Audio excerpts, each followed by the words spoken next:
Hey, sports fans, Greg Medford from the Greg Medford Show in Phoenix, Arizona. Thanks for joining us. It's been a wild ride going from my live loosey-goosey, do whatever I want to more organized structure. I think you guys have watched this happen over time. And as you guys start to move over to Spotify and iTunes and away from CensorTube, YouTube, and the bullshit that we encounter there, it's fun getting everyone's. It's fun getting the folks engaging from this new format instead of from my kind of Wild Bill days. The last 5 years has been the craziest awakening of my adult political life. I've been pretty engaged in politics since '88, and I didn't know this was going to turn so much into a political show, but the last 5 years has really melted a lot of illusions. I think it has for a lot of people, and I encounter lots of folks who have not had their illusions melted quite yet, and they're still holding on to the old Walter Cronkite, this is the news. And to see people who think they're doing their citizenly job of staying informed by watching the news after they parent and work and pay the bills and fold the laundry and then sit down to have dinner and get informed by the news. When we run into those folks, we're still running into them, and they've still taken, like from the Matrix, they still haven't eaten the right color pill yet. They don't have it figured out yet. And it's a big illusion to have fall away from us, that we think we're being informed and we think we're being told the truth, and we think our country is as good and just and run by well-intentioned people as we always hoped, especially for those of us who serve our country, whether we're veterans or whether we serve now as first responders, whether we serve in government service. To have those illusions melt away, it's people do it kicking and screaming, and I think of Plato's allegory of the cave. The people, you take them Plato talked about the illusions of reality reflected on the cave wall from the fire behind most people. And they only see shadows of the truth. But every now and then you have someone who turns and faces the fire, and most of the time their eyes are burned by the brightness and they turn right back to the cave, to the shadows. And then out of that group, you have a smaller group that even says, hey, there's a light over there. And they walk out of the cave out in the bright light. Of those people, most of them, from the pain, turn and go back to the cave and sit down with their back to the fire of truth, looking at the shadows of reality on the wall. And every now and then you get people who come out into the light and they bear the pain and the burn of the sun, and they embrace the truth. And it's a small group of people. We call them 1%ers or 3%ers, or it's always a very small segment of the population that's willing to peel back the layers of illusion and propaganda that seem to be really what's going on in this country. Now, I don't know if it's always been going on and it's been subtle, or if it's just gotten really bad because of the way politics have been the last 20 years, but I have never seen so much disinformation, misinformation, propaganda, and people basically trying to tear our country apart at the seams. So with that in mind, we started talking politics. We started, as you guys heard, politics start to permeate my talk about my business. And then we started running into these like-minded people. And we're like retards in an airport. We run up to each other, hey, let's go cheer another person. Got a sunburn on their face from the reality, the light of reality. And it's not a propaganda thing. It's willing to, and I think of that biblical quote where when I became a man, I put away my childish things. And I think about the truth that you have to peel back the layers of the onion to get to, and the propaganda that is out there, and the pop propaganda that's out there are the childish things we have to put away. And I challenge everybody to do that, and it's uncomfortable. And the truth is, most of us believe what we believe because of our parents or Pastor Bob on Sunday told us, and we've been programmed and indoctrinated. Most of us have not built a very thoughtful ethos or worldview. So to get the opportunity to pull people in and talk politics from our law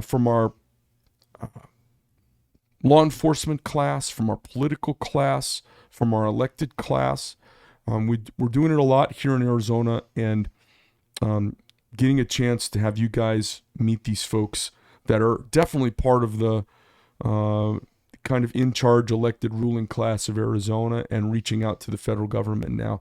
I look forward to getting more and more federal people on as well. I think we've got a guest today who I just heard about in the last year, and he's kind of splashed around the scene. It was funny. I saw him from across the room, and I thought there was like a country and western star walking through the room. The girls were all around him, and everybody was whooping and hollering, and he's made a name for himself in Arizona. And as engaged as I am, I hadn't heard of him until Charlie Kirk's Turning Point. I don't know, was that about 5 months ago? Yeah, 3 or 4 months ago. Was that?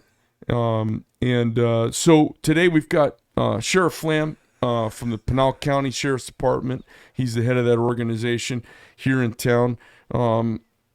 We've got him. He's come up, and he's agreed to sit down. And welcome to the Belly of the Beast. Nice to have you here. Thank you. I appreciate it. This has been awesome. So if this is what the Belly of Beast is. I love it. All right, good. So it was interesting. I heard you talk. My dad and I and Jason actually out here working the board. The three of us went to the Charlie Kirk's thing, and when you got up and talked, I thought it was funny.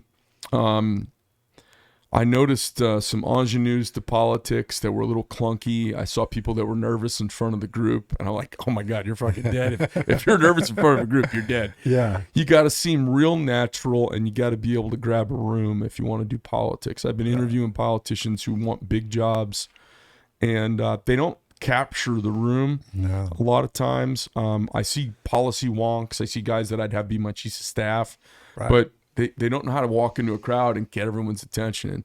And I noticed you kind of have that knack. So it's the cowboy hat. Yeah, it's the cowboy hat.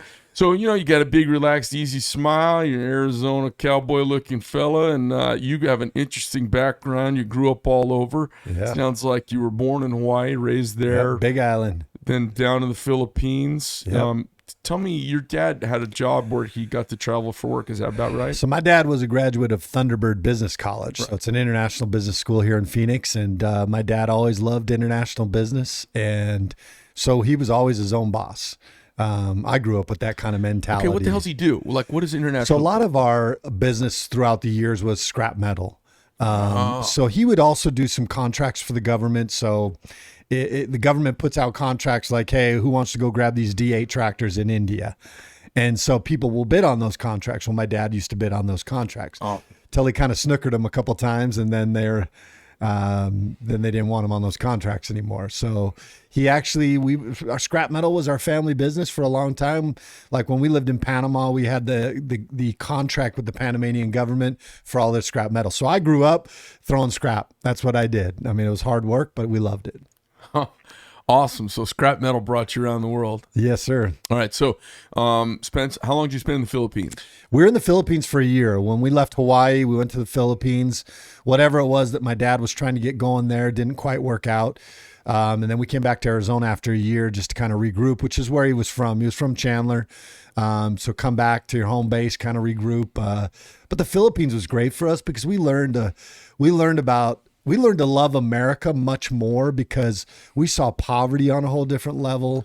I love hearing people like wax rhapsodic about what's screwed up with America who haven't been around. I know. Because I'm like, I've enjoyed going around the world. I've been all over the world as well.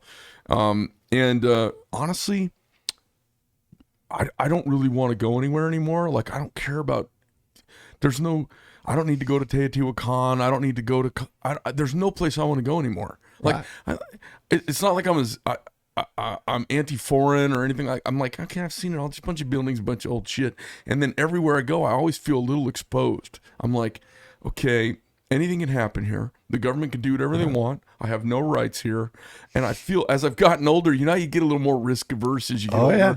Like, we're not meant in our 50s to be kicking down doors and snagging. We take risks differently. Yeah, when you got 4 kids and a wife, you start going, I don't know if I get it. It's I just, I did a lot of traveling when I was younger, and it expanded my consciousness and allowed me to see, I guess, the relative awesomeness of America. So that's funny.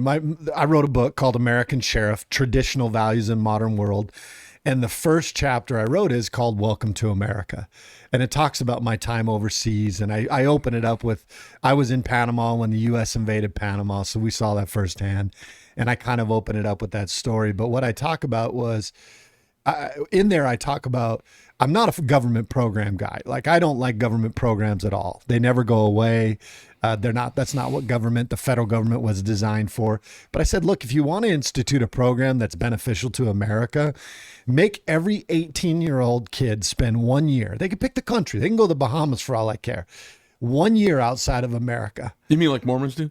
Yeah, like It's we do. not a That's bad it. idea. Yeah, It's not a yeah, bad yeah. idea. That's what I did. I went to Argentina. All right. But yeah, go spend 1 year outside this country. I promise you will come back with an appreciation of this country, a deep appreciation for America, for freedom, for what we have. The problem is we got a bunch of kids that have no concept of what the world is outside of America. Well, it's shocking how many kids grow up in Marin County and hate America. Yeah. I'm like, you're driving a G-Wagon to high school. And they hate America. And you hate America? I mean, are you kidding me? They have no they have no clue what they're talking about. Yeah. They have no clue what gift from God they were given to be born in America. Yeah, it's the lottery times 20. It is. Like, I thank God all the time that I was born an American, because I've lived other places and they're beautiful. And some of those people will spend their entire lives fighting, just scrapping for their next meal. Right. And you're born in this country where you can be whatever you want to be. You're able to achieve what your purpose in life is, which is to be the best you can be. Most of the world is, I think it's existence living. It's not thriving living. It's existence living, where either there's so much downward pressure on your ability to earn that you're never really going to get ahead. So it's kind of laid out for you, or you don't even think about the opportunities for personal actualization, because you don't even see that going on. You just step into what's there for you. Everything's, kind of a lot's dictated by the government everywhere you go. And they're the ones that put the roof on you. Yeah. We had a guy from Argentina come here and live with us. And I have a very business mind. I like anything's possible for me. And so he was not like that. Like, he grew up in a place where there was a very distinct ceiling on how high you can go. And it blew his mind. He's like, I can't believe you think this way. It's like, this is America. You can do whatever you want. It's so weird. And what happens is you have people all over the globe who actually never become themselves. That's right. Because their creativity and their personal, the stuff that Americans are concerned with is mental masturbation for the rest of the world. We talk about wanting fulfillment. Yeah. The rest of the world's trying to get a full stomach. They're not worried about fulfillment. They're not even worried about a full stomach. They just want something in their stomach. Right. And like Disneyland, the least racist place on planet Earth, probably, they're worried about transgender bathrooms in a place where people pay $250 to come in and spend another $250. Right. To be amused. Right. So we have arguments in the cream of existence. It's like everything in America is now an argument about stuff that the rest of the world thinks is just downright silly, because everybody shows up in their corporate jet to talk about saving the environment. Everybody shows up talking about global warming, and everyone shows up in these big vehicles they've driven from their suburban 4,000 square foot house, burning electricity like it's going out of business. It's made at a nuclear power plant. People just living paradoxical I would say lives that are not centered around their worldview, and lives where people's worldview are uncoupled from the life they're living. Right. They have all these highfalutin like Leonardo DiCaprio. He's really worked up about the environment, but he's got a 100-meter yacht. He flies around in a Gulf Stream all the time. Yeah. Because it's convenient, and well, if you could, you would too, right? But I mean, maybe. But I see that going on at every level. Everybody seems to forgive him for that, as the leaders of the world fly in big jets all to meet in Europe. And talk. Who's the biggest proponent of it? John Kerry back in the day. Wasn't he the guy? Like he was. No, it was like Al Gore. Al Gore. Yeah.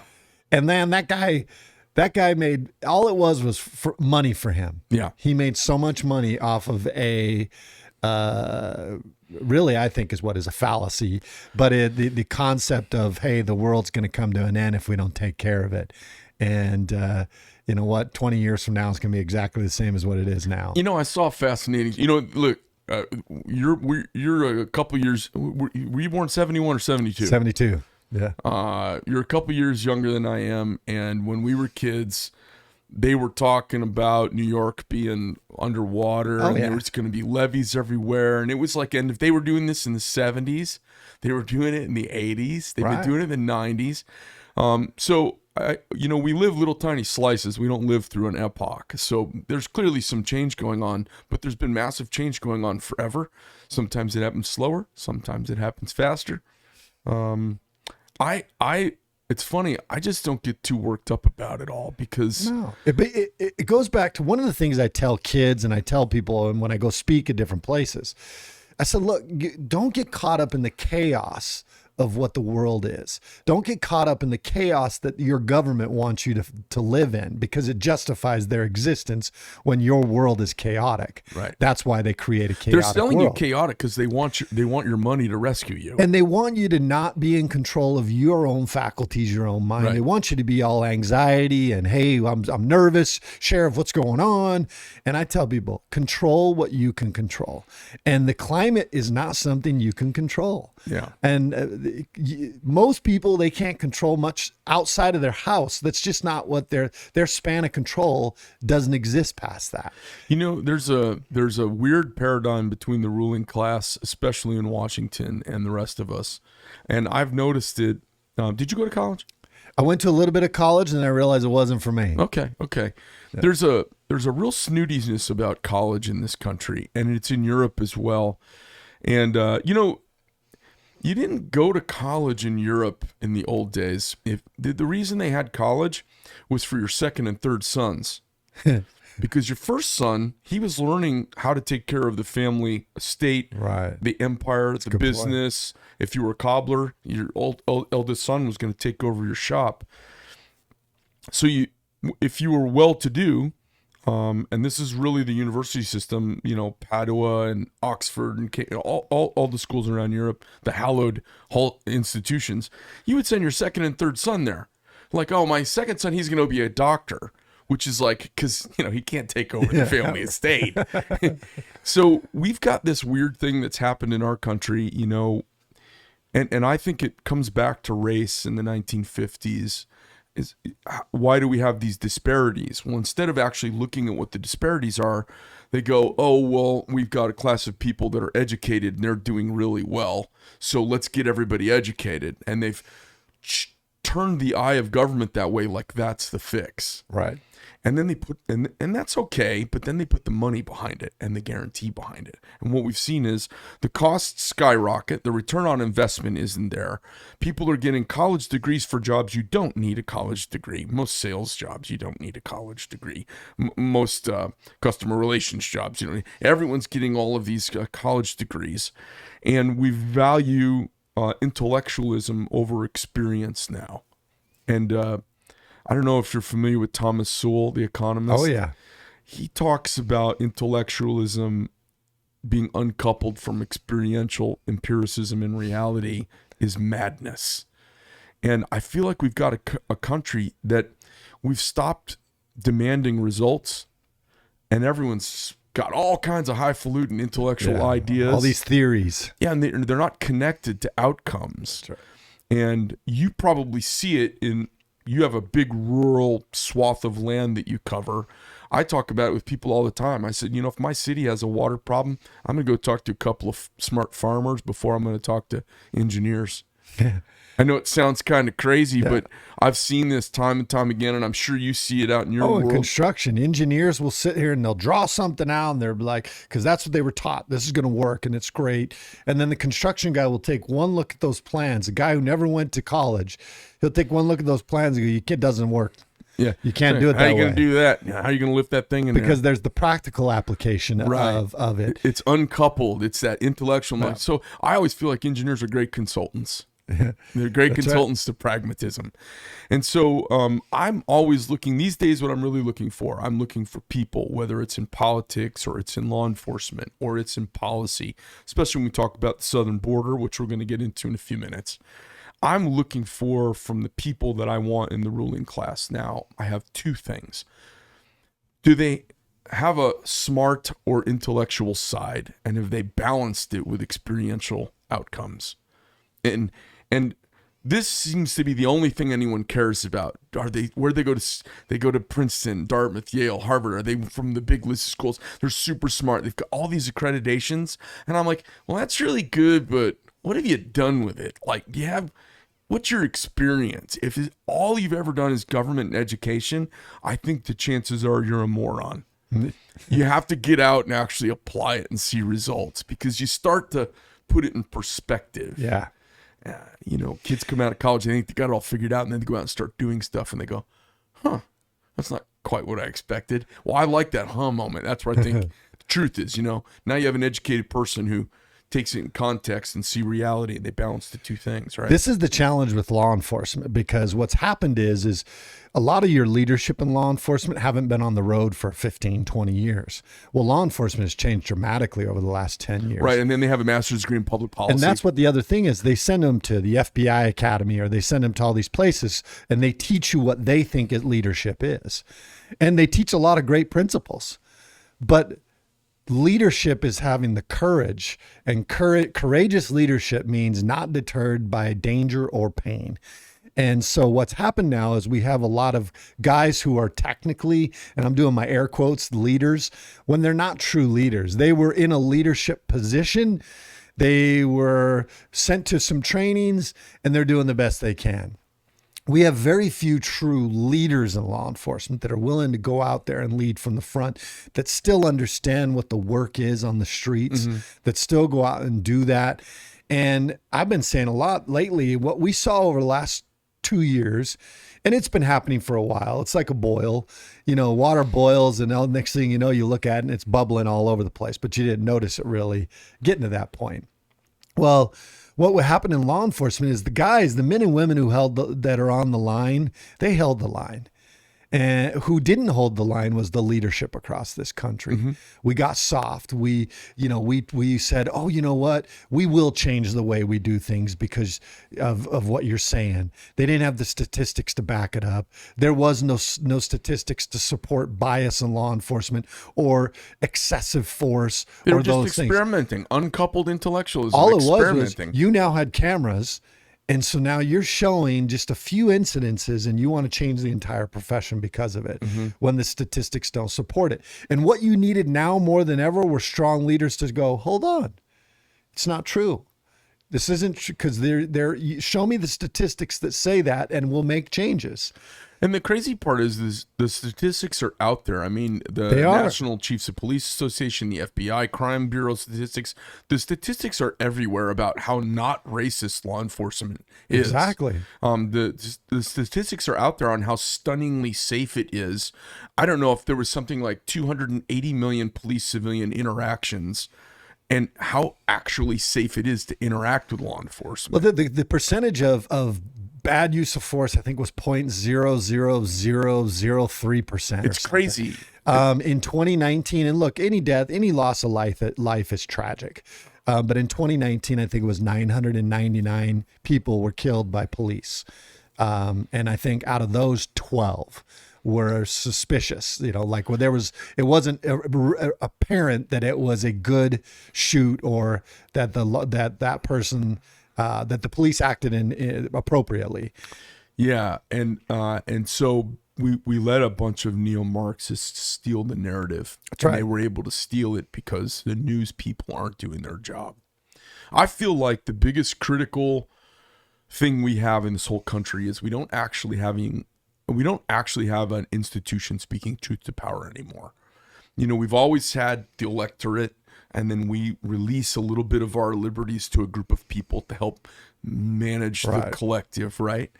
Which is enumerated in the Constitution very specifically. And then we've always had this free and independent press, which is supposed to speak truth to power.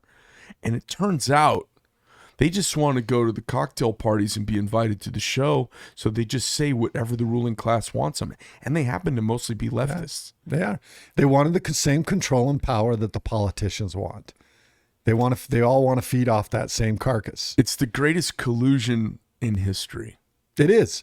And I don't know if it's, I believe that it's intentional, but whether it's unintentional or whatever, in the end, look, I believe this is all a battle of good and evil. Mm-hmm. And evil, we know if you're a Christian, in the end, evil does not prevail. But what we're seeing is a real battle between good and evil, and that line is becoming further and further apart.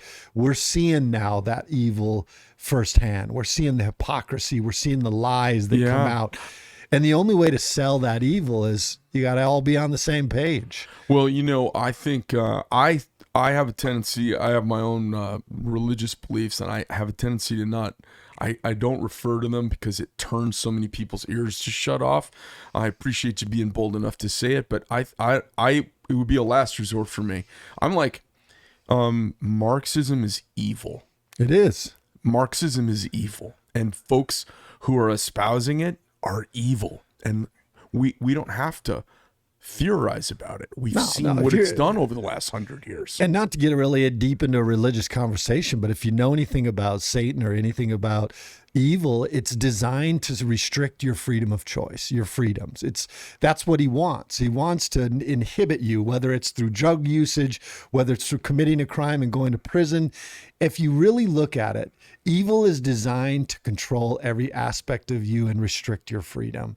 And that's what happens. And so anything that has that same model that is designed to restrict your freedom, like Marxism, socialism, communism, it's clearly not of God, because it would be designed to give you the ability to choose, freedom of choice, and allow you to make mistakes. Because all three of the things you just mentioned crush the individual. They do. And it is all about crushes the individual spirit, right. the ability to go out and be the best you can be.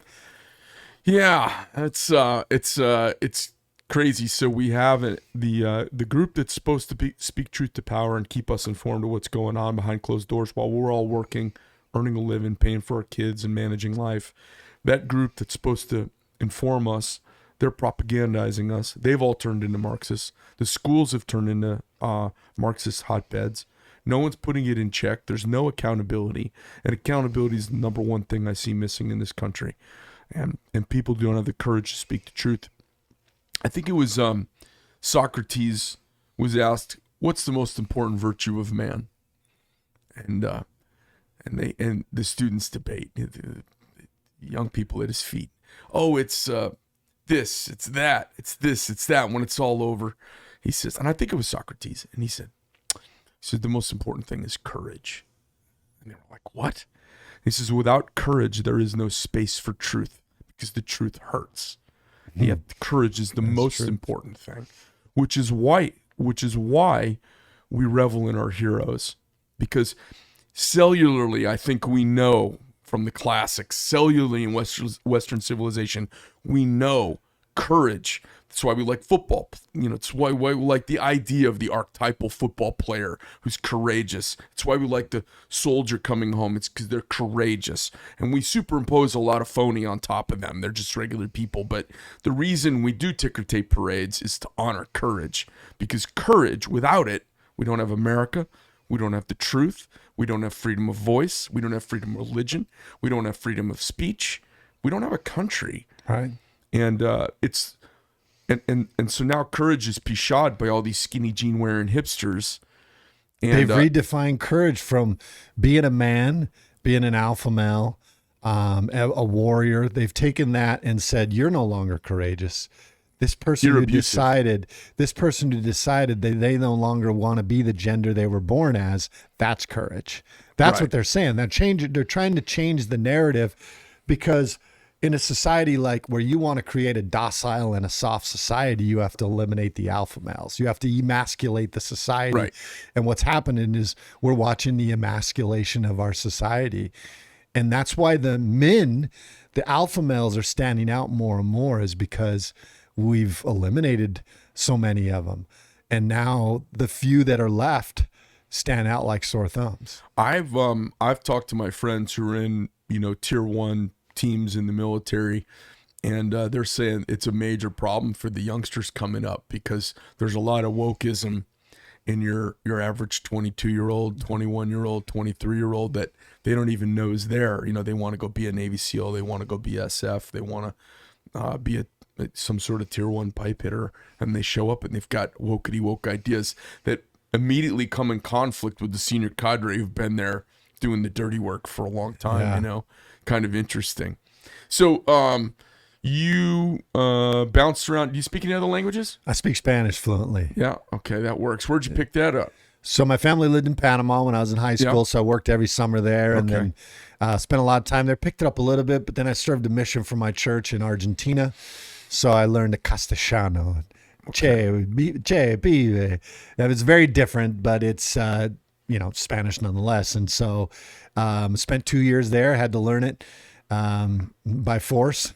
The first place I went was a little country town, and the guy that they gave as my companion didn't speak a lick of English. Nobody in that town spoke English. And so within 3-4 months, I was speaking fluent Spanish. Oh, okay. Wow, that's pretty. That's an amazing. Having a second language, a third language is a huge gift. Oh, it does. People It that don't helps. have it don't realize what a big power it is. And then it's hugely powerful for you where you're at. So for those of you who don't know, Pinal County is all the way down to the southern border, right? Give us the outlines. So we're about 50. We're between Phoenix and Tucson. Oh, okay. You're in the. So what's the one right on the border? That's so south of us is Pima County. Oh, that's Pima. That's and right. then Okay. So you have Cochise, Santa Cruz, Pima, and then Yuma County. Those are the actual border And counties. Pinal, you guys are in the middle. We're 50 miles, 60 miles above the border. Okay. But where we struggle is, one, the I-10 and the I-8 freeways go right through a main artery right through our county. Mm-hmm. And that is one of the main arteries for the cartels in America. Most of the drugs that come into America make their way up the I-10 at some point. And then you have the Indian reservation, the Tohono O'odham Indian reservation on the south end of my county. Mm-hmm. So my county goes about 20 miles into that reservation. That reservation actually goes into Mexico. So it's on both sides of the border.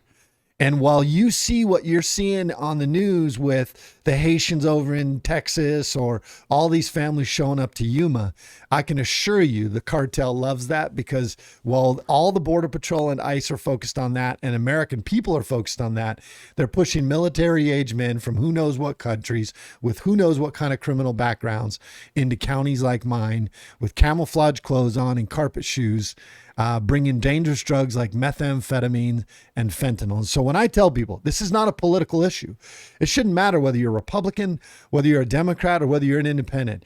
If you care about human beings, then you should absolutely care about border security, because the cartel is abusing people on a daily basis. They rape the women. They use the children as pawns and oftentimes rape the children as well. They extort the men and force the men to carry drugs and the women. So we as Americans have lost our moral compass to where we allow politics to trump that. We've said, well, it suits my politics, so I'm going to turn a blind eye to the atrocities that are happening, to the truth. Like you said, the truth hurts. Yeah. And the truth is, people are being abused, and politics mean more to them, so they're willing to turn a blind eye to that. Now, what you've seen is the amount of fentanyl coming into this country. I would say right now, I would contend that if you were to shut the border down, a hard shutdown where nobody else came across, the cut is already too deep. What you've allowed in here is going to do some real damage on our economy, because these people are going to make that money and send it back to their respective countries, which is going to leave a huge hole in our economy. You've got the fentanyl, which is probably the biggest problem we will face in America over the next few years. There's already over 100,000 fentanyl deaths this year. I wouldn't be surprised if that doubled or tripled next year.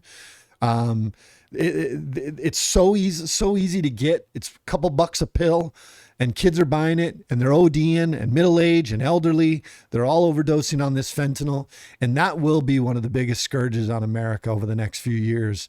And we let it in. We let it walk right through our back door, front door, whatever door they wanted to come in. We've never seen in certainly the last 100 years, we have never seen a president come in. Every president has always wanted secure borders. It's always been, as did this guy 20 several years ago. Yeah.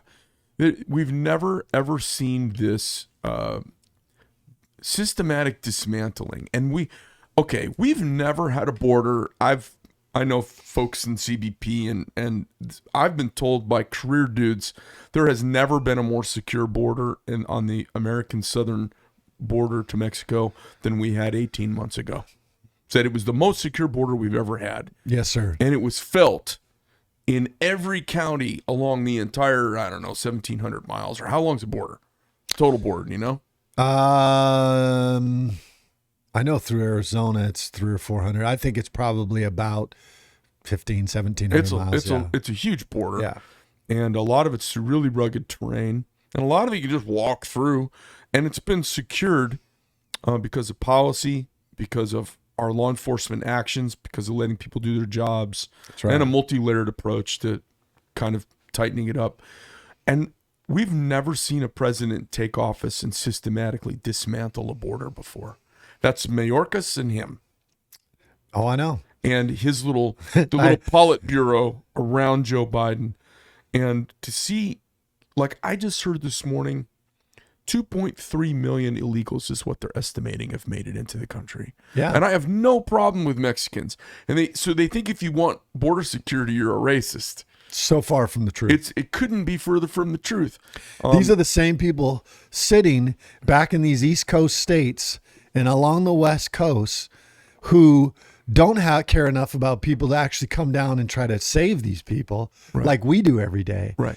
So they just want to sit from their little high perches and armchair quarterback what we do. When the reality is we are the least racist. We are out there putting our lives on the line to save these folks every day. Everybody I know who works the border or works in a county along the border have saved lives many, many, many, many times. Oh, many, many, many times. And you ask anybody who's got real strong views on taking down the border, and almost none of them have ever saved a single life. No. It's pretty telling. Yeah. You have a group of people who've actually not touched humanity, who are destroying That's right. the greatest country on the planet. It's the greatest country, not Which is why they're able to destroy it, because they have no concept of what humanity is. They don't understand it. It's not part of their everyday life. It's uncoupled intellectualism. Yeah. They learned this at University of Chicago, or they learned it at UC Berkeley, or they learned it at Brown or at Princeton or Dartmouth or Yale or Harvard, went to the Kinsey Institute, got a master's degree from this place or the Wharton School or whatever. And then they take their ideas and they haven't actually done anything, and they don't care about observing and seeing the truth. The vice president, she's not gone down to the border to see the cost, the human cost at the border. I think people don't really understand it if they don't live down in a border state. People in Arizona don't understand it. I can take people from here in the media, politicians who talk about it, and then I'll take them to places in my county where my desert is littered with camouflage clothes and backpacks and carpet and shoes. Bodies. And we find bodies, and I will show them the remnants of that, and they can literally feel the people that have come into this country illegally, and they feel that, like, it's almost like if you walked into your house and you could tell somebody was sitting in your couch and sleeping in your bed, and you have that feeling of violated, that they start to feel that when they take them into these areas where you see the remnants of the people that came into this country illegally, and you don't know who they are. And Border Patrol will tell you there's a 600% increase this last year of people with criminal histories coming into the country. Majority of them being sex offenders that we are now allowing to come back in here because we didn't do our job. Americans have a gift. We think the best of everyone, but they have a tendency to not face the reality of what goes on in the third world. Well, Americans are myopic. We only care about our own lives, and we only care about maybe our own country. We're proving to not even care about our own country. Well, and that's pretty normal. I think that's probably pretty normal everywhere. But I think what my thing is, we don't understand, if you get around the world, the rape, the incest, the stuff that is normal, that they don't even prosecute as a crime because they're just barely getting by in many places in the world. There's not enough police. I would say it's 3/4 of the world. They're like, oh yeah, we're just going to deal with real crimes. Yeah. They don't even consider it a real crime in 3/4 of the world. And they think, and so we've got all these feminists tearing at the soul of our country, dismantling it because of some bugaboo evil that maybe existed or from a past century. And it's really happening. But then those folks come here and they bring the third world with them when they come. They don't come clean. And I think that's a big grind that nobody's willing to talk about or face. No, they don't. And President Trump kind of said it. He did, and got completely lambasted for saying it. And the reality is that we're not getting the best of the best. The majority of the people that come here, and I can tell you firsthand that come here, those people, those countries aren't going to miss those people, because they were probably the poor people in those countries. Every now and then, like I was flying the border the other day and we ran across a family in the middle of the desert. They had just been dropped off and crossed over. And honestly, if we hadn't found them, I don't know what would have happened to them. If the cartel would have found them, there would have been problems. If they went the wrong direction, they would have likely died out there. But it was a husband. He was an engineer. The wife was an attorney, I think. And then there was a 16-year-old boy, a 9-year-old with autism boy, and a little girl in a stroller from Venezuela. Normal. It's not normal. Right. And it's not what we normally find. If we didn't find them, obviously that was divine intervention, because if we didn't find them, they probably would have had a tragic end to that. But my point being, the majority of the people are not like that. Right. Majority of the people coming here probably can't read and write. Probably have no idea. They're just kind of subsistence. They just want to find their next meal. And that doesn't contribute to a productive society. Yeah. I'm not saying that we shouldn't make room for them, but I'm just saying that when you allow millions of people, 2 million a year in. You can't bring 2 million people in here, because what's going to happen is they're going to end up on government programs and different things, and we can't afford it. We're bankrupt. You know, I think that gets lost in the shuffle. We got two things going on. The worst group I've ever seen at anything is the government. The government's the worst. I would say I wouldn't let them run my hot dog stand. Right. And they're running the border. They're running the in-processing, which is inefficient. Well, I would say they're in charge of it. I don't know if they're running it. Yeah, they're doing a crappy job. They've created a crisis where it is so weird to get in the United States. We have such fickle policy about who we let in, that it's created an economy where, like, you know what? All we got to do is get to Mexico. We can walk in the United States because we can't do it through the government. They're stupid.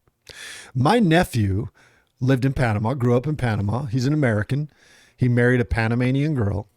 They happened to have their baby while they were here. Well, she was here. So now the baby is born of an American dad in America.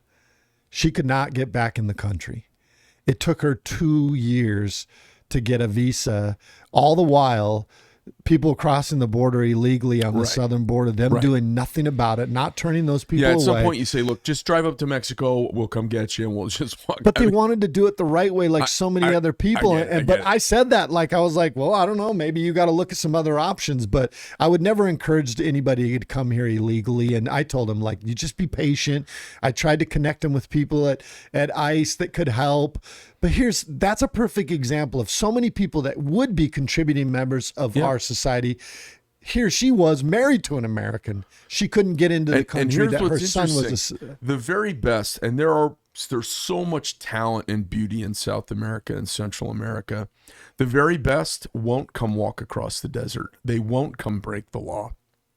So what we've done is we pumped the brakes because of our stupid, fucked up bureaucracy on the very best, who all want to come here. and we allow people who've got nothing to lose but to break the law and come here And as nothing criminals to with give. nothing. I know. And so I don't want to paint this brush that's anti-Hispanic or anti-South American or anti-Mexican. People that don't live down here don't know. I'm a native. I've been growing up around people speaking Spanish my whole life. But it's not even about there's people that they've apprehended from over I think it's now at 167 different countries. Right. So it's not just about people from Mexico or people from Guatemala. Right. There are people from all over the world that are being apprehended on the border. So it has nothing to do with like. So let me ask you a question. Why don't the very same group of people who were holding the border 18 months ago and now are not holding the border, why don't they just disobey the federal government and just say, let's do what we were doing 18 months ago. Let's just export everyone that we catch. We bring them back over and process them out of the country, and we'll get in trouble with our boss later. They can't fire us all. So, and they to a certain point, they do that. But as soon as they find out, look at what happened with the horses. That wasn't the first day they were using the horses. Right. But they happened to catch it on video, and they painted a picture which was completely untrue, which the video that American people could see with their own two eyes, the media was telling them a different story of what they could see with their own two eyes. Yeah. And because of that, they eliminated them immediately. The next day they were like, you're done.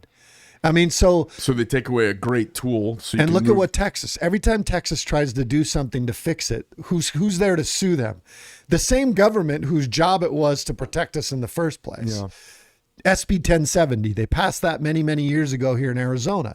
Who was it that undid that? The government, the federal government went and undid it and said, the courts overturned it and said, it's not your job, it's the federal government's job. Well, what do you do now when the federal government isn't doing their job? Right. Shouldn't it then by default fall to the states and give the states the ability and the right to do it if the federal government's not going to do it? So in answer to you that, they are doing it to a certain point. You know, we have to treat Border Patrol like confidential informants now that give us information. But these same Border Patrol guys they will punish them. The retribution is swift and immediate when the government finds out that they're doing contrary to what they want, which goes to show you that this is purposely being executed on the American people. Yeah, I feel like I feel like we're under siege right now, and it's not these poor people's fault coming up from South America. No, they're a pawn on the chessboard. Yeah, they are. I feel like there's a siege going on from Washington, where they've got their control, the long arm of control in everything we do, and they're abdicating their primary responsibilities, which are enumerated in the Constitution, right? Right. And so we're just feckless. I had a conversation with our senator the other day. Which one? Senator Kelly. Yeah. And I think he was going to call me and pat me on the head and like a good little boy. And it wasn't 2-3 minutes into the conversation that I was like, Senator, I kind of disagree with you more. And that was the point where he was talking about hiring more Border Patrol agents. And I said, Senator, you're not going to be able to hire them if you continue with this mandate, the vaccine mandate. You're not going to be able to hire them. He said, oh, well, that's just too bad, because I don't know how this became political. And I was like, I know exactly how it became political. They made it political. And he goes, well, if everybody would just get vaccinated, then we would. And I said, hold on, Senator, I am going to stop you right there. I cannot strongly disagree with you enough. And I told him, I said, Senator, your job is not to let your politics get in the way. You represent the people. You swore the same oath that I did to protect and defend the Constitution. Whether you think people should get vaccinated or not is no bearing on what you should do. And none of your goddamn What you business. should do is represent the people, and you should fight for their right, their constitutional right to live the life that they choose, whether it aligns with your political ideologies or values. Or go to New York City if that's what you want. Yeah, but we went back and forth for 20 minutes and stuff. And how'd it go? went fine for me because I was able to tell him how I felt. But, Yeah. in the end, he's like, well, I don't think we're going to have to just agree to disagree. And I said, look, you basically everything you told me, your statistics and stuff don't support it. Don't support it on COVID, the border issues. I don't want to hear you. I was going to tell you earlier, I was laughing when you were talking about Mayorkas because he goes, well, I talk to Mayorkas all the time. And I go, he's useless. He's useless. Yeah. And there was a pause on the phone. He's like, well, that's my contact. And I go, well, he's not going to do us any good. I said, what I want to hear you do as my senator is I want to hear you call out this presidency because they're the ones that are responsible. Yeah. Joe Biden, Kamala Harris, what I want you to do is I want you on behalf of the Arizona people because it's a problem and a crisis. You know that. You need to say it to them and you need to be public about it. It's not going to stop until... here's another one. How dare you conflate people getting vaccines with securing the border? I mean, how dare you? How about they're unrelated? How about this? Are you vaccinating everybody coming across the border? I mean, how dare them? How dare you? I'm not going to do my job because we're gonna agree to disagree over vaccines. How dare you? Right. That's the craziest thing ever. Well, you like apples and I don't like oranges, so I'm not gonna secure the border. That's crazy. We don't need more CBP agents. No. Because we did 18 months ago, we were doing just fine with our CBP agents. What we need is better policies. We have leadership. We have a lack of leadership. That's right. And so the lack of leadership is eroding our country. It's going to kill people with fentanyl. It's inviting our enemies to rise. Our lack of leadership is inviting the Russians to invade Ukraine. Our lack of leadership is going to invite China to invade Taiwan. And our lack of leadership for all the nice white women between the ages of 40 and 70 that didn't like obnoxious Donald Trump and voted for a weak, feckless leader. All your grandkids and your sons and your friends' sons will be the ones to go to war because of the weakness. That's right. I always say this, and it drives me crazy. Weak leadership creates war. It either does it at the end of this cycle or the beginning of the next cycle. And war almost always happens because we don't want to lose face. Well, what is it? Joe Rogan has the thing. It says hard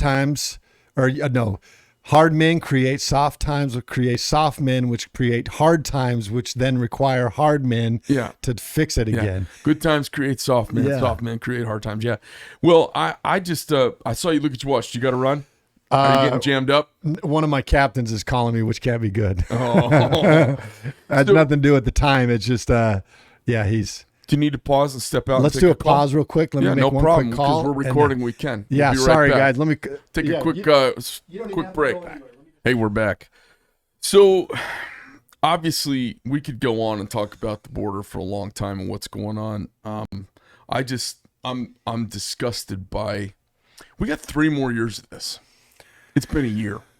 Well, let's hope, and this is what I keep telling people. I always say, because people are very frustrated. When I go speak places locally across the country, they're just frustrated. Yeah. And I said, look, this is our opportunity to send a strong rebuking this year to this, not only this presidency, but to Congress and Senate who are feckless.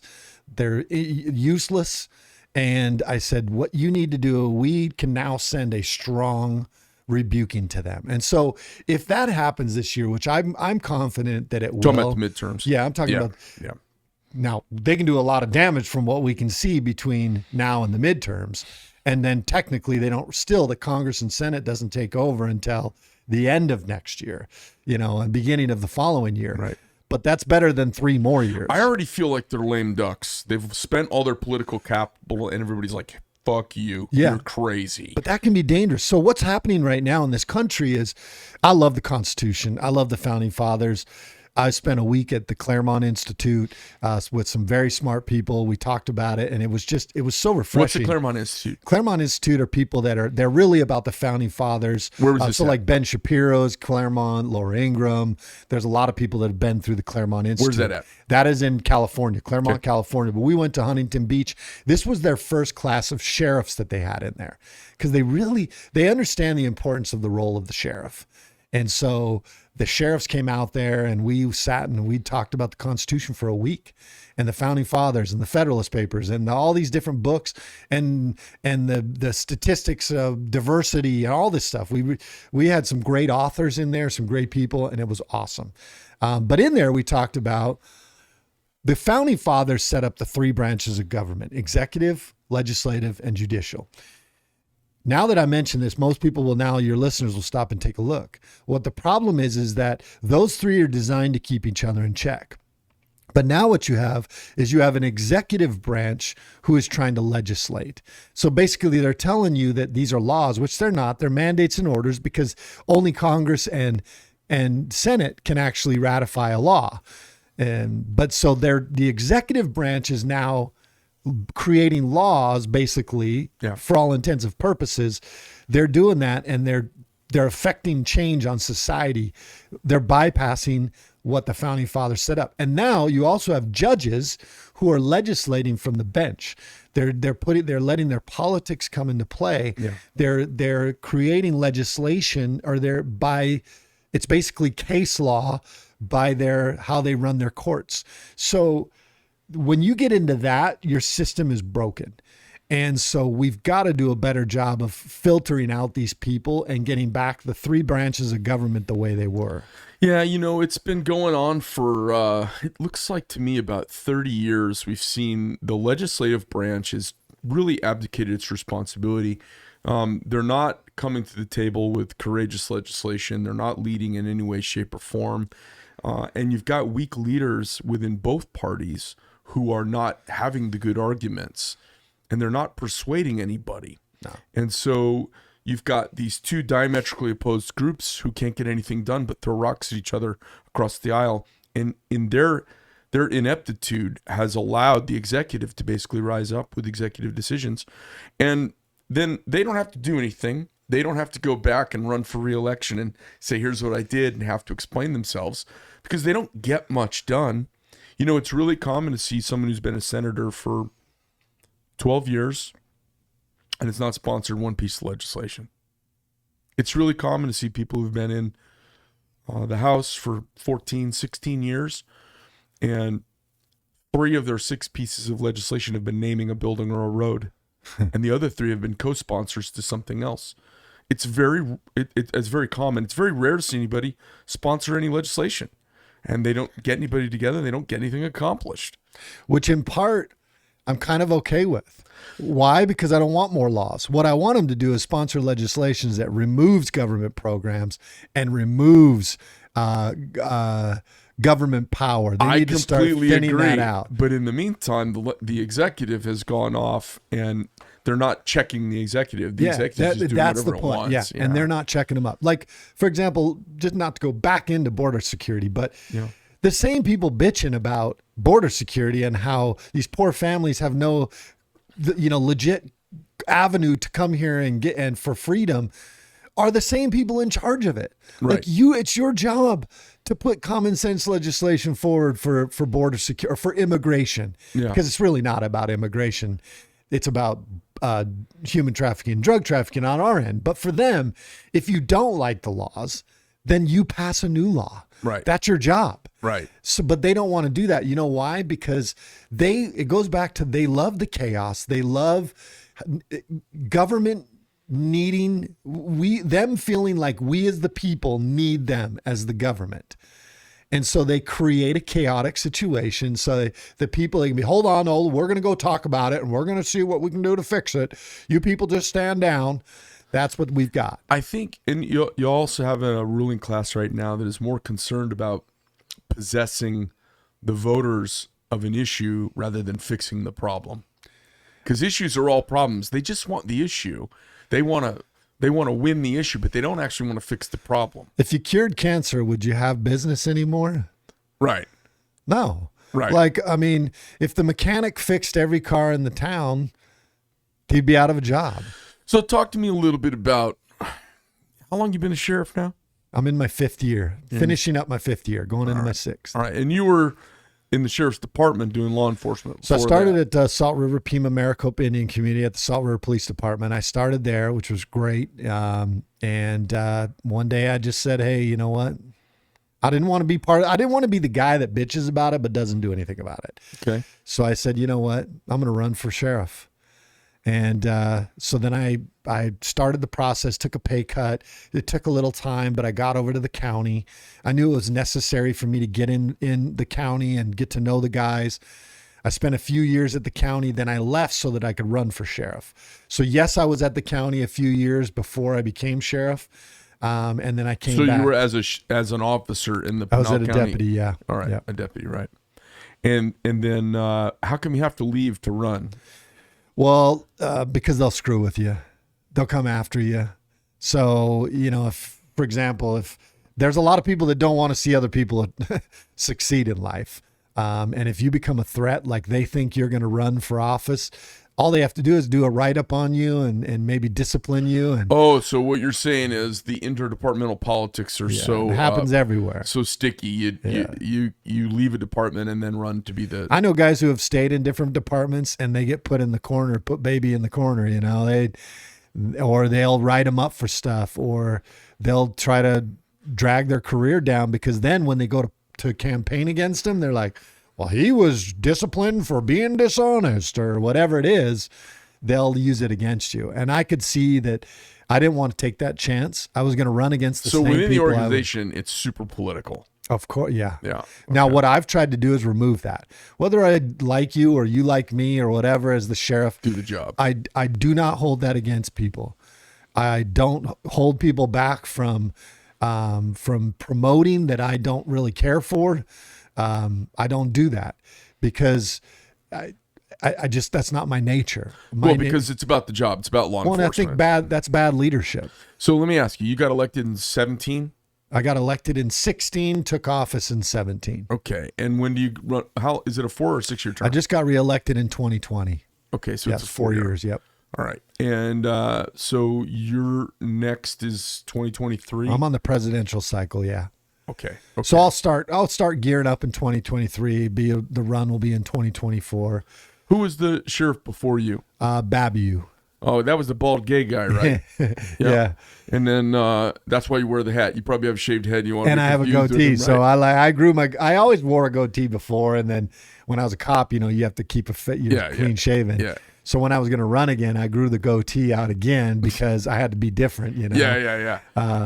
And then, you know what? I want to give him credit where credit is due. Like there's things that I did different, but he really built a good base for us to work off of. He established himself. He wasn't really a pushover when it came to the media. And so I thought he was fine, but didn't he go down in flames at the end? Didn't he get, no, not really. Didn't something happened? No, he ran for Congress and he won the primary and then he just lost in the general. And so, the media hits us on everything. Look, I've learned that you just can't trust anything the media says. I've been the victim of things and I'm like, what? Right. Where do they even come? Because I know my own life. Right. I know what I've done and what I haven't done. Right. And I've yet to see a truthful thing come out about me. And it's just, it's really hard. There's a poem called If by Rudyard Kipling. If you've ever read it, if you haven't, you should read it. But in there it says, if you can see your words twisted by knaves to make a trap for fools. And that's really what happens is what they twist it around. Even if it's something you did that was good, they'll twist it around and make a trap for people that want to hate you. As Americans, we want to see you succeed, but then we want to see you fail at the same time. Okay, so you just quoted Rudyard Kipling, and then last time I heard you talk, you quoted Sun Tzu, which he's pop quotable, but you got Sun Tzu. Then you quoted some Shakespeare. I was like, okay, you quoted some Shakespeare. I like me some Shakespeare. And then did you quote Marcus Aurelius, or there was a Roman that you quoted? Who's the Roman you quote? I quoted Napoleon Bonaparte. Oh, was it? What was it? I quote Thomas Paine. I love the founding fathers. I'll quote George Washington. Well, I can't Hamilton. remember. It was funny though. I said, I was telling my dad, I go, the sheriff that looked like a country and western star just spent three eras of Western literature in his speech, and kind of had the room. And I said, all these guys running for governor looked like they were flinging boogers. So let me ask you a question. I know I have people tell me all the time, they're like, you're kind of a Renaissance man, aren't you? I get that kind of stuff too when they're not calling me a racist or something, right? So let me ask you a question. What do you want to do, man? Are you going to do one more term of this and move on to bigger things? So to me, I think it's about where my voice is loudest for God, family, and freedom. And right now, I think that sheriff is a more important position than anything. I can honestly tell you, and people don't believe me when I tell you this, I have zero desire to run for anything else. I don't want to run for governor. I don't want to run for Senate. I don't want to definitely don't want to run for Congress. Why don't you want to run for governor? I just don't think that, I think where I'm at now, I can stand in the gap a lot better than what governor can. And then the other thing is I don't have the money. You have to be wealthy. I live paycheck to paycheck, basically. Okay. It's a midterm election. So for you to run for governor or Senate in a midterm election, you have to leave your office. You can only run for another office the last year of your term. And so if it's a midterm election, you got to leave. So that means that I have to find some way to support myself. I get it. People are like, well, no, we'll raise you the money. No, that money can only be used for campaigning. Paying your bills at home is what you have to worry about. And that's why you see typically wealthy people that a lot of times are out of touch with society, or it's the same hacks that continue to run for all these other offices. Well, it's crazy. I want to run, not this cycle, but I want to run in the next one. I'd love to help you. I want to run for governor. And I feel like we need an Arizonan who loves this dirt and loves this squinty-eyed, naysaying, practical people out here. My grandfather came from cattle country. My dad's a native. I love this state so much, and I feel like we could have the kind of voice that Ron DeSantis is having out in Florida if we had the courage and leadership here. Yeah. And I feel we have pressing national and pressing local issues here that the governor's got a big say in. But the governor, I think the best governor we could have would not be a suit. Exactly. It would be somebody who's local business, not some big highfalutin business, but local business and local law enforcement and local politics understands that.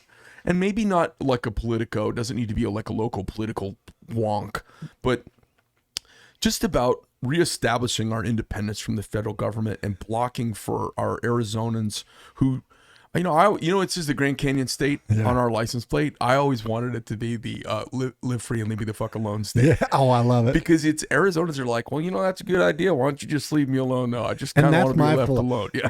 I'll tell you, I'd kick ass as governor. Yeah. I mean, honestly, what DeSantis does, these are things in my home. I'm like, why couldn't just, and then DeSantis will say, I'd be like, yes. Yeah. Honestly, I probably would have had many of the same stances and a few different ones that probably would have been even stronger. But I think a good partnership between governor, sheriff, and Customs and Border Patrol would be an epic voice down here, and the whole country would be paying attention. They couldn't help it. Yeah. I think I see a way to show the story that's going on down here, and it affects the whole country. Yeah. It affects everybody, and they just don't. They don't maybe see it quite yet, but it affects it when you hear about the loss of life. We lose almost twice as many people to fentanyl that's coming through our border than we lost in a decade in Vietnam. Oh, fentanyl's just killing it, and it's just so bad. And we see it, I know you see it. We see it down the I-17 corridor, right off the freeway, underneath the freeway. The folks there, I call them the zombies. I want to do what's best for Arizona and this country. I don't know what God has in store for me, but I'm a believer that you can't catch water unless you put a bowl outside. So I started things like my American Sheriff Network. I started that. Hopefully, I thought if God wanted to, that would have put me in a very different position coming into this year to where I could have maybe had some. It's doing well, but it's not doing to the point where I can make a decision to do that. So I've tried to do things that would put me in a position to where if that door opened and I felt like I needed to go down through that door, I could, but it just hasn't. And so, I do Protect America Now. ProtectAmericaNow.com is a 501c4 that we started, which is sheriffs from across the country coming together, stand up for the rule of law, which is one of the backbone of America. You've talked about the weak rule of law in other countries. It's why America is America, because of the rule of law. Second, we want to stand against bad policies like what we're seeing on the border, and we're going to stand up for the Constitution and the constitutional rights of the people. And so between those things, I've tried to put things in place. I don't know what's in store for me, but I can assure the people, anybody listening out there, I tell you, when I go out and speak places, it's because I love this country and I love this state. It has nothing to do with me trying to parlay myself into a different position. Mm-hmm. That's not what I'm doing. I am trying to just protect what I love, and which is freedom, America, the Constitution. And I want people to not have to worry about the government intervening in their life. Well, I love the sheriff role. I think it's a really unique thing because it's not as it's not urban locked. It's got a bigger reach. And I think sheriffs can thumb their nose at bad policy better than just about any law enforcement group. The cities have got so much entanglement with federal money. It's hard for them to thumb their nose at the government. I mean, they can do it. You got to have courage, but it gets expensive to thumb your nose. It does. A lot of sheriffs, they don't have that same federal entanglement quite the same way. Well, the sheriff is one of the few positions in this. There is no higher elected official in the county than the sheriff. The president comes in, the Senate, whatever. The sheriff is still your highest county elected official. So the sheriff is a very unique position because we're only respond to the people. That's who I represent, and that's who elected me. The governor's not your boss. The governor's not my boss. The president's not my boss. Right. The people of Pinal County are my boss. When it comes to the county and making sure that I keep them safe from the bad guys and from government overreach, the sheriff is the ultimate figure. And so because of that power, the way we're elected, there's only a couple positions like that in the country. I'm not beholden to a legislature, to a state senate. I'm not beholden to any of those things. It's very things. direct democracy-ish. I'm not even beholden to the board of supervisors. People say, well, you have the board. The board, all they do is approve your budget. If I take a budget and say, hey, I need $55 million this year, and this is what I'm going to spend it on. If the board says we're not going to approve it, I still spend it. They got to pay it. It doesn't mean that I can't. Now, will that put us at odds politically? Yeah. And that happens in a lot of counties. And then you've got to see, who do the people like more? Do they like the sheriff, or do they like the board of supervisors? I'm fortunate. I live in a great county. We have 5 great supervisors who support law enforcement, who love freedom, who love this country. And we've been able to create a real a haven of America right there in Pinal County. And so I'm blessed to have those guys. Mm-hmm. But in the end, even those guys don't control. They can only ratify your budget. In the end, they have to pay the bills. When I spend what I spend, they have to pay it. Right. So it's it's an oversight. It's oversight, not necessarily consulting. Yeah. So let me talk to you a little bit about some politics. I'm good at that. Okay. Have you gone through and endorsed anybody yet? No, I don't endorse, because if I did, it could bite you in the ass, right? Yeah, there's good and bad. For one, I don't think endorsements carry near the weight that these politicians think they do. But they got all these political hacks that run campaigns that'll tell you this is how you're supposed to do it. And I tell them, beware of those people, because they're going to tell you how to do the same thing that everybody's been doing for years. Yeah. Figure out a way to beat it. I see these advisors for some of the campaigns that I've had come through here. And I think most of the advisors are a waste of space, quite frankly. They are. You need a manager who can hustle your appointments and book you and get things on the board, but where are their interests coming from? And that always that concerns me. Here's how I beat my guy. So when I was in the primary, nobody thought I stood a chance. And I was a nobody. I was running against the chief deputy that was already in the agency. And so I knew nothing about politics. And so they would say, hey, go talk to Greg over there. He'll tell you about politics. So I'd go, and then I would listen to them tell me what I needed to do. And then I would say, okay, that's how the politics wants you to do it. I'm a marketing guy. How can I achieve that same end goal with marketing principles? And so what I did is I marketed it. And I marketed a brand. I marketed me. I marketed the ideas of America, for freedom. And that's what I did. What it cost you to run for So sheriff? in primary, my primary opponent spent 110,000. I spent 35,000. I beat him 64 to 36%. So in politics, that's a shellacking. Right. But it was because we reached the people. What they would do, just to give an example, there was a Lincoln luncheon, and I paid for the table, but the same day there was a parade in AJ. And so I decided to go to the parade in AJ. Well, later on, a day or two later, one of the political hacks down there calls me in. She's like, "Hey, you missed this thing." And I go, "Well, I paid for the table."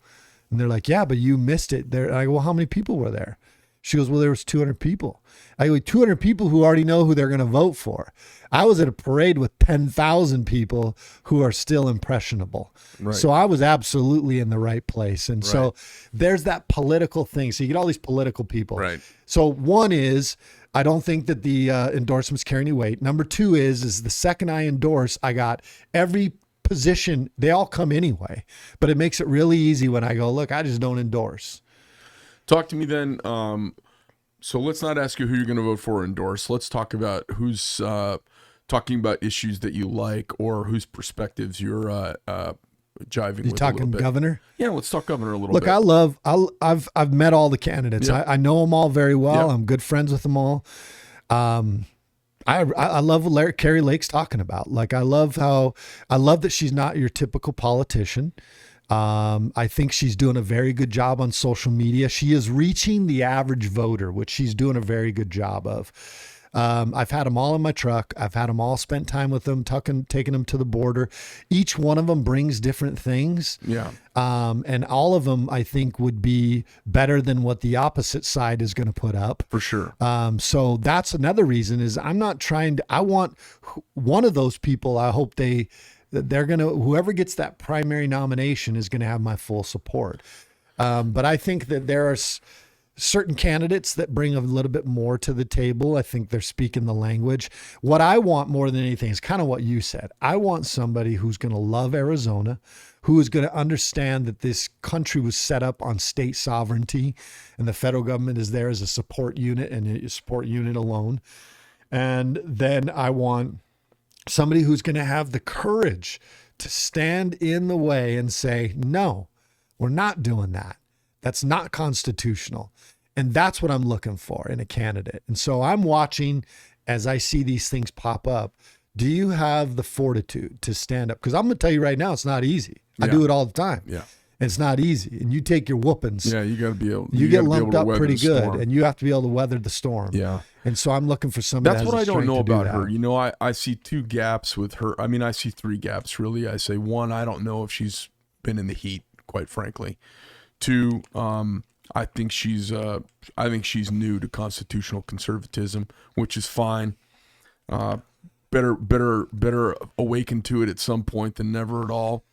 And the third thing is complete lack of executive team building experience, and who you bring on board to manage your campaign is reflective of your judgment. I've met several of them, talked to several of them. I like Matt Salmon. I've heard. But once again, there's no, and this is not to take away from Matt. There's no executive team building there either. He was a congressman, so you're not really building a team there. What you need is a leader. I'm in an agency where you just need a leader. You need somebody that's strong. The other people you'll find the right people to come in and lead that executive thing. And I think Matt's capable of doing that. Yeah. Karen Taylor Robeson probably has the most executive because she's done a lot of business and run some companies. Yeah. And so we put a lot of stock in experience. And experience has got us in this dog shit hole that we're in. And I'm not looking for experience again. I'm looking for somebody with passion for America. Yeah. And that's really, I think, what we need more than anything, because experience buys you More the of the game, same. more of the same Yeah. of accommodating to the game. And the Republican Party never reaches out to me, really. Right. They don't want me. Nobody's come and asked me to run for anything. You know why? Because I'm not their I'm not the You're guy not the boy. I'm not the boy that walks down and carries water for the team. You know, I'm my own person. I represent my people. I understand what my position is, and I do that. And that makes people uncomfortable, which is why Trump had a tough time, because it made Republicans and Democrats uncomfortable that he did it different than everybody else. Can I just tell you how much I miss him? Like I sat, I watched him. I saw the assault from both sides and the insidious assault from the right. Yeah. Wing. And I just love him. I just love him. And people say, "Oh, you're Stark." You know, we've met him and been around his family. They're just awesome. I love him. I was leaving the White House, probably the second. I've been there like 10 times. And I'm not saying that to brag. I'm just saying that to put it into context. Like I've spent a lot of time around the guy, and not in real intimate situations, but enough of it to get a feel for who the guy is. There was one of the times I had been in there, and it was a little bit more intimate than normal. And I was walking out to get my gun, which I had left at one of the Secret Service checkpoints. And this lady, if I had to guess, I would have guessed she was Democrat. But she asked me, she's like, "What'd you think of President Trump?" And I said, "Honestly, I thought he was great. I thought he loves America. You can just feel he loves America. He loves the American people. He loves freedom, and he's willing to fight for it." And she goes, "You know what? I've been here for 20 years, and hands down, this is the best presidency we've ever had." She says, "They show up to work. They're professional. They treat us with respect. They're this and that." She goes, "Hands down, the best presidency." Yeah. And, you know, that carried a lot of weight with me. And I think these are people that are on the inside. Yeah, now. I've had a couple people in up close security and all kinds say, when you're a president that has to set up a fake set, that says to me, you're not there. Yeah. You're not there at the place. You're not doing the job we asked you to do. Yeah. I would be okay with it if you were going all over the country and all over the world. I don't have a problem with that, because that's part of your job. Right. But when you're sitting in a fake set, it tells me you're in the same spot and you're probably not at the White House. Phony. I just love so many behind the scenes photos that I've seen of Trump at 2:00 in the morning, sitting at his desk, working. I see him, he's flipping, you see he's flipping through briefings and he's looking at stuff and he's taking some notes, and piles of work on his desk. I saw like stuff he's working on. Yeah. And it reminds me of a guy who's outworked everybody in the New York real estate business. He's outworked everybody in the hotel. He just outworks a lot of people. And everybody said, yeah, he was, nonstop. The guy works all the time. And I just don't think we've had presidents like that. Yeah, we don't. I talked to some of the guys and I was like, "Hey, why is it that so many people, there's such a high turnover?" He's like, "Sheriff, they just can't keep up." It's not like that. He just works so hard and he expects so much. And I appreciate that. Man, me too. As an American, I appreciate that he is requiring that these people give maximum effort to the taxpayer. I look at it like that. My taxpayer is my investors. Yeah. And they deserve to get maximum return on their hard-earned dollars. Yeah. President Trump understood that, and I miss that. I think he, I think he missed on messaging, and he just hit grand slams on his action. Yeah. Well, and the messaging is going to come from your typical political people, because you still, I think if he could do it all over again, he wouldn't have listened to these people that were political guys like your Paul Ryans, who said, these are the people you need in these positions. They were not the people. No. And I think that, in hindsight, he would probably tell you the same thing. But how do you know that at the time that they're undermining you? You just, it's such a big beast. He said some things that I thought were really revealing. He says, I've dealt with so many countries around the world. I've dealt with so many foreign powers. I've done business in so many countries. I thought, he says, I think we have the worst government of any place I've ever been. I think we have the most corrupt government of any place I've ever dealt with. It's the worst. He goes, I thought it was a swamp. It's 100 times worse than I even thought it was. That's pretty revealing. Well, people say, well, your government, this government's corrupt in this country. The reason they see it as corrupt is because it's cheaper. you can buy your corruption a lot cheaper. There's corruption in America. Oh, yeah. It's just really expensive. It's expensive. And I mean, look at these folks. The other day, Nancy Pelosi was asked about insider trading, and she completely, she did not want to call it for what it was. And these folks make millions of dollars off of insider trading. Yeah. And the rest of us schlubs, we don't get that information. Yeah. Yeah. It's funny. That's what they should do is ban. You shouldn't be able to insider trade. Honestly, It is already I would banned. be fine. It's already banned. They can't do it. But they get it and they could do it. Of course they do. And they shouldn't even be able to. Honestly, if you want to maintain wealth, then don't go into political service. But you should be able to. Maybe they should put restrictions on it. That's how. If they don't want to do term limits, then pass some other things that will inhibit their ability to gain wealth. And watch, these people will find their own door out there. They'll walk out the back door on their own. You don't need to put term limits. Although I think term limits solves a lot of our country's issues. It could also make it so you always have a kind of a naive class of people trying to learn the job. About the time they figure it out, they get shuffled out the door. I just feel Which like is perfect though, because the federal government was never designed. You may be right. But they was never designed to be what it is. Right. It So wasn't supposed to be the fix-all for everything. Your focus should be on the states. Like we far exceeded what government programs. Federal government's job was one thing. It was to protect. It was to create an army to protect America. It wasn't designed.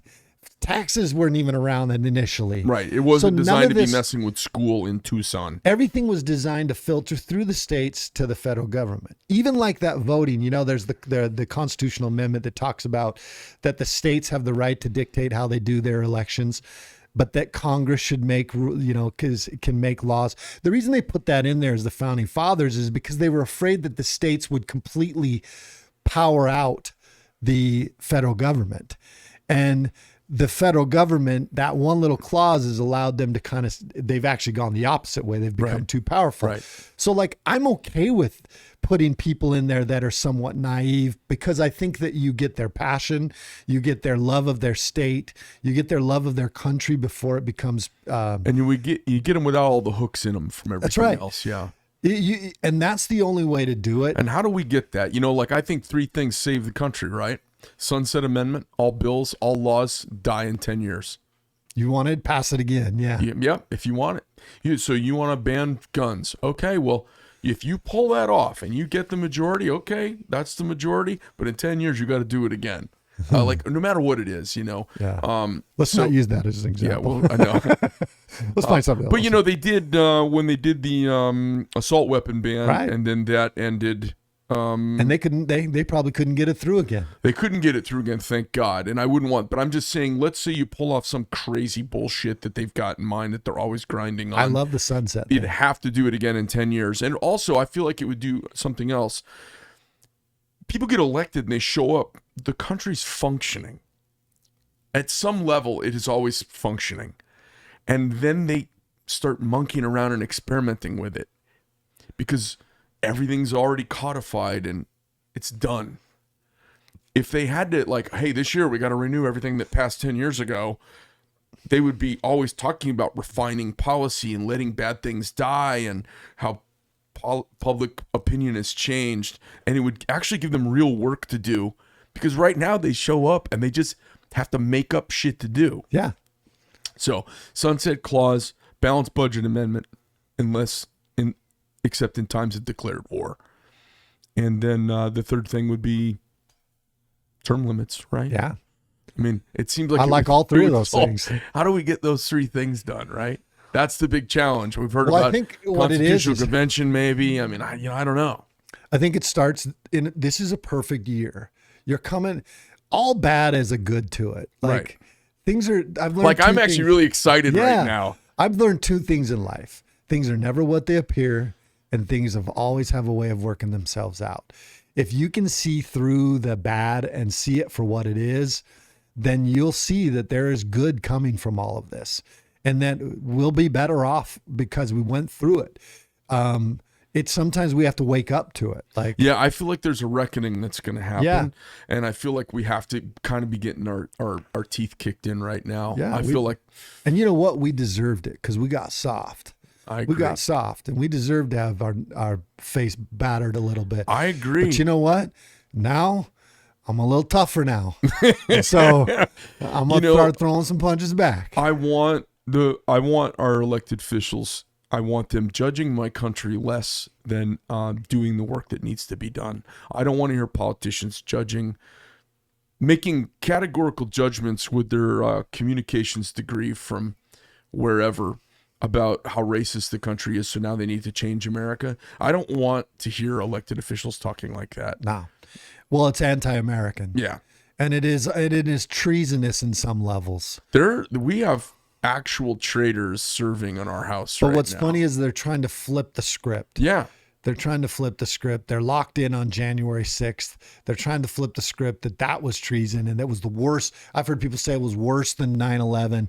You know, and that is such BS on so many levels. Yeah. And I don't want to go down that road. Yeah, that January 6th thing that's driving me. But that's all they have. That's what they want to hold on right. to, and that's what they want to continue. Well, with. I think their worst night. This is the crazy thing about this. I want to tell them stuff so that they do things right.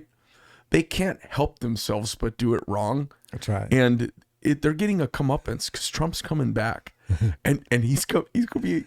Trump 2.0 is going to be a different Trump than the first round. And the American people are fed up with it.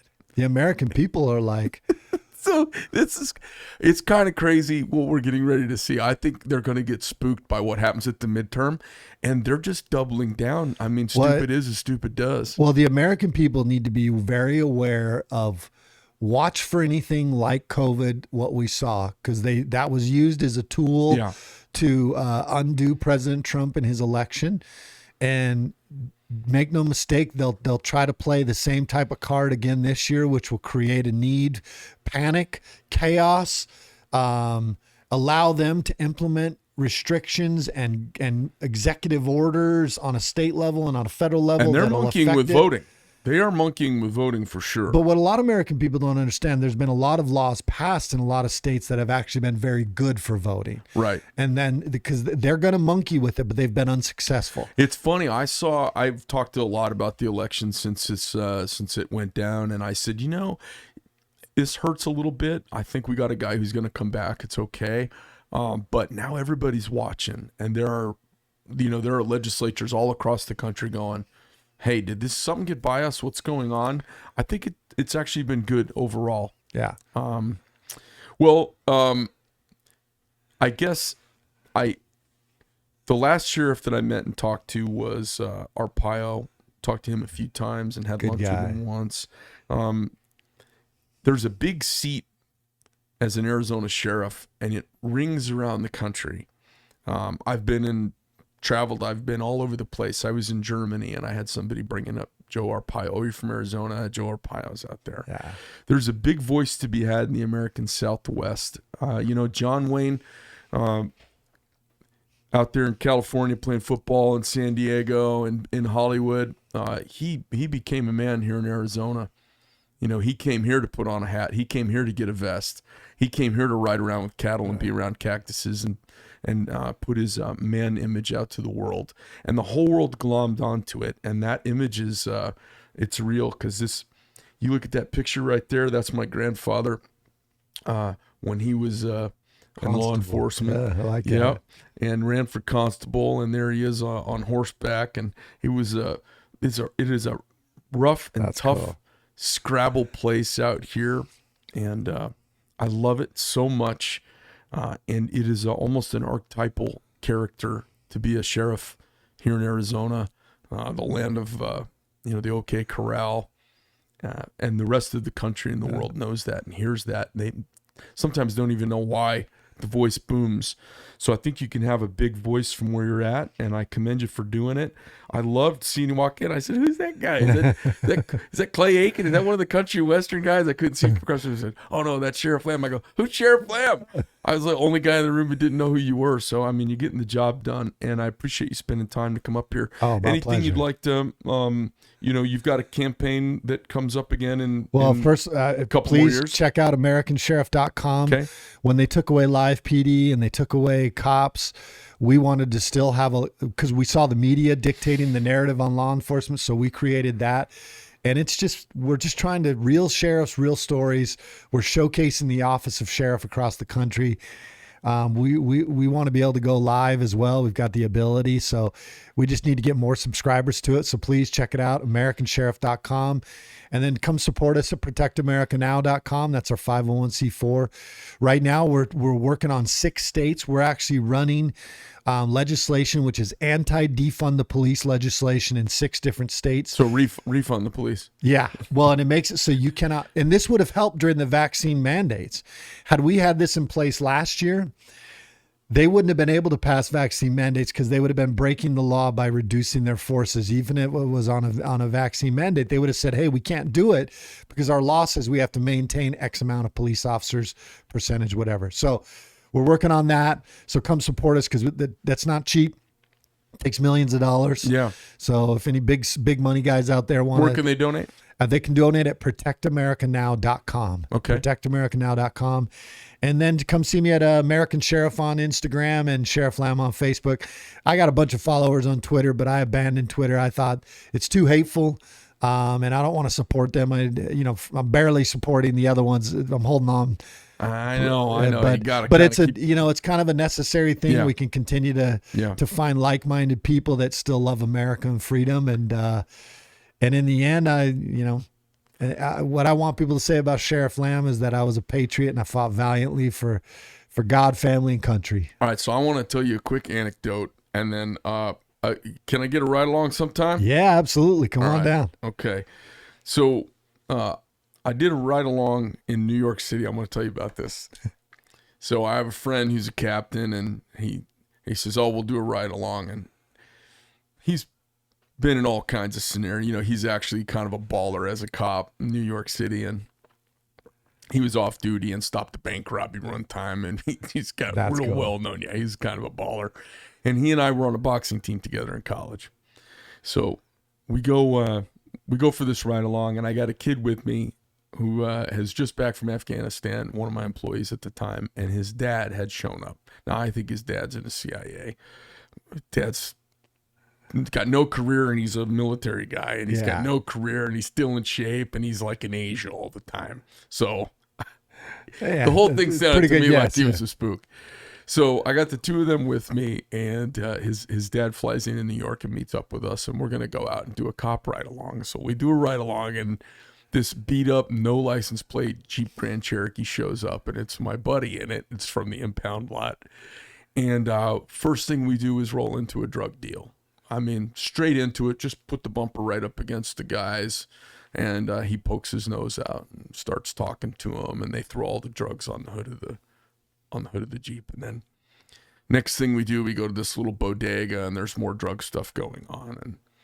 And then the next one, he hands me a Glock, and he's, all right, listen, he goes, just have this in your lap. Anything goes down, he goes, that's a ride along. I said, okay. And now I look in the back, and they're like this. And then the next thing you know, we're like on the Cross Bronx Expressway. I've got the gun pointed out the window at a guy in a BMW screaming at him to pull over. And and the guy pulls over, and he was in trouble. And I looked in the back, and we were all like, like, holy shit. So the evening finished. We go to this pizzeria, and we walk in, and they won't let him pay. And it's New York, so he doesn't pay. So we all have pizza, and he thanks him, and they talk back and forth for a couple of minutes, and we leave. He drops us off back at our hotel, and I look, and my kid from Afghanistan, he goes, Jesus, he goes, my PTSD, he goes, I'm shaking. He goes, that's the craziest ride along I've ever even heard of. And I said, I can't believe he handed me a pistol in New York. We just did a no shit. Like, it was spectacular. Now, that's awesome. Yeah, it was so funny. And I said, I'm the only guy I know who's pointed a gun out the window beside some drug dealers in New York City, driving on an expressway, pulling somebody over. He's like, point it at him, tell him to pull it back over. So I pointing at me. He goes, yell at him. I yelled at the guy. And I said, oh my God, I got a gun pointed out the window, That's pulling awesome. somebody over. Well, I hate to break it to you, but my ride won't along be may like not that. be as fun. All right. But I will tell you which button to hit in case we need to. I tell everybody that gets in my car, and it's funny because I even have like the ambassador from Venezuela in my truck, and I'm like, listen, if we come across anything and it starts going south for me, you push this button and you grab that rifle and you put it on fire and you start going to town. All right, sounds good. Well, I'd love to come down. What a pleasure having you here. It's really nice to meet you up close and personal. My dad'll be excited to watch this because he really enjoyed your talk. I thought when we the two people that left a mark with us was you and Gozer. He left a mark. He was very impassioned talking about the election and stuff he was doing in Washington. And I'm looking forward to having him in as well. So Gosar's a great man. As a matter of fact, I've only endorsed one person. That was Gosar. Yeah, it doesn't surprise me. I really liked him. And my dad and I, we looked over. He had a tear running down his cheek, and I did too. I said, "Jeez, man, he just got me." Yeah, he was such an impassioned and powerful sounding guy. It's amazing to be able to have this kind of personal contact and do what the press should be doing, which is let people hear in depth about the folks that are out there doing the American work. So we're really just a great pleasure having you here. I appreciate it. Thank you so much. Thanks a lot. God bless. Same to you. And thank you for what you're doing. I love the knives, man.